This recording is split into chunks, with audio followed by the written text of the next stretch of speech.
A lot of people have heard about the Great Emu War, but have you ever heard about the Great Goat War? Let's talk about that.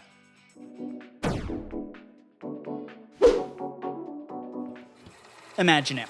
You're a whaler in the 1950s, and you make a quick stop to restock your supplies on the Galapagos Islands, about 600 miles or 1,000 kilometers from the Ecuadorian mainland. A couple of the goats you were keeping on board for milk and meat managed to jump off the boat and ran into the forest. You have some tasty whales to go catch, and it's going to take you forever to hunt down these goats, so you just decide to leave them there. After all, what's the worst that could happen? By the way, that's what we call foreshadowing. Well, if you're a goat trapped on a tropical island hundreds of miles from shore, there's really only two things to do: eat and the other thing.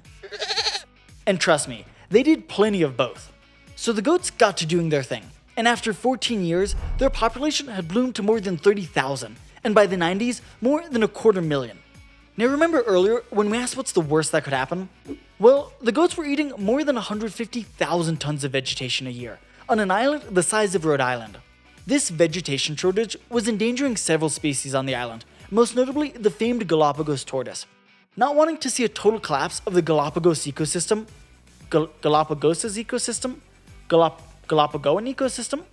Not wanting to see a total collapse of the island's ecosystem, and thanks to $10 million in private donations, a small army was called in to exterminate the problem. Originally, men patrolled the islands on foot and shot any goats they saw, but this wasn't efficient or nearly fast enough.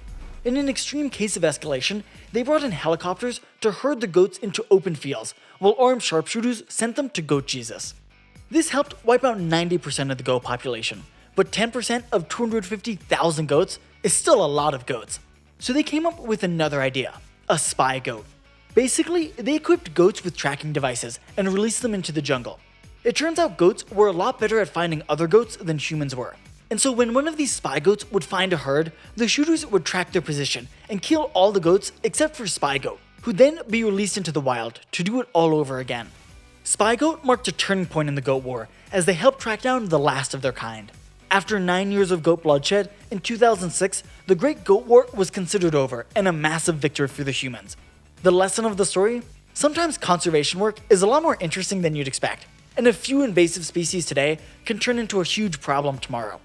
If you like these shorter videos, be sure to click here to check out our whole collection of quick bits, and don't forget to subscribe so you never miss an upload. Have a great day, and remember, there's always more to learn.